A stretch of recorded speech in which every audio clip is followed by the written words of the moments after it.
Hey, what's up, lightboltjoe here. Today we are going to discuss Despicable Me 3. Came out 2017. This is the third Despicable Me film, the fourth film in the Despicable Me Minions universe.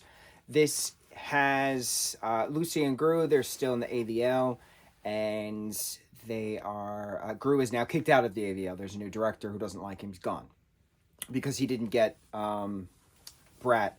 Oh, what's his like villain name? His the last part is Brat. Balthazar Brat. And so Balthazar Brat is an 80s kid actor, and he played this character Balthazar Brat on a TV show. And he was villainous, and he was, a troublemaker, and he was an 80s kid, so he had the hair and he danced to the popular songs, and he had the keyboard guitar, and he had a bunch of different other 80s stuff, the jazzercise stuff, all that good stuff, right?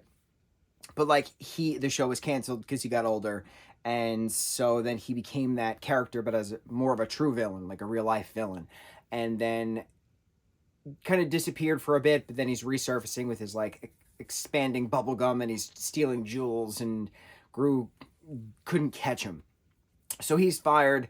But Balthazar is still doing his mayhem and such, right? While this is happening, the Minions are thrown in jail because they inadvertently break into a production company, and so they're thrown in jail, and then half the story is Minion jail stuff, but then the other half is Gru dealing with family stuff, and then eventually it all culminates to fighting Balthazar in Hollywood at the end.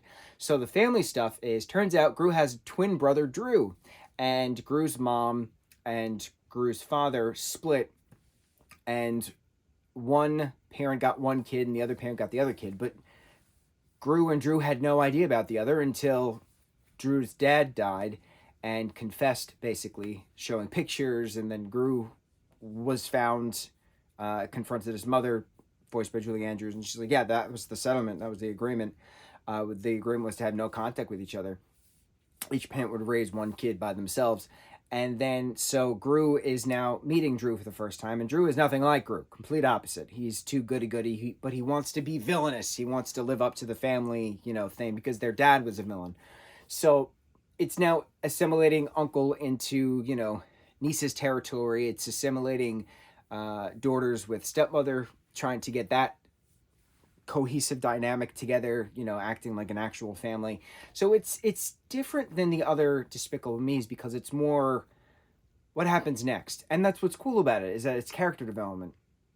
So the final fighting of Balthazar Brat in a giant brat bot in Hollywood is pretty cool, culminating at the end, and Drew getting to help, being villainous, saving it. But it's neat because it's so quick. It's an hour and a half long film. It's another great addition into the franchise. But I really love the fact that the characters grew within the story. Not grew physically, like the kids are still kids, but there's more depth to the characters. Like, we know the Minions prequel movies are about their stories, but also like a younger kid grew. So what happens next as the adult Gru? So I'm very curious what happens next in the fourth Despicable Me.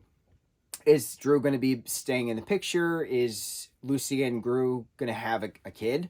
Is there going to be a fourth Gru child running amongst the neighborhood? Are we going to find out that Margot, Edith, and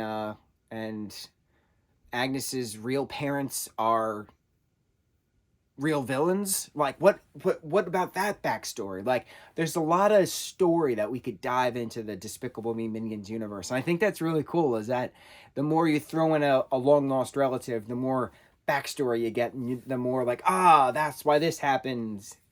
Could go on forever. So 2017's Despicable Me 3. Illumination is such a great production company. The first one came out in 2010, so that was 13 years ago, and to have it now, to seeing them, like, the progress within animation, like water is really flowing, and like wind gusts, and like you can see like nature stuff, and it looks real, but it's not real because you got a minion thrown about, and it's like, haha, they're not real, they're not a thing. I don't know. I like the art aspect of it. And again, as all good Despicable Me and Minion films are, impeccable soundtrack. Relevant, timeless, classic, perfect. On to the next review. Mucho mahalo.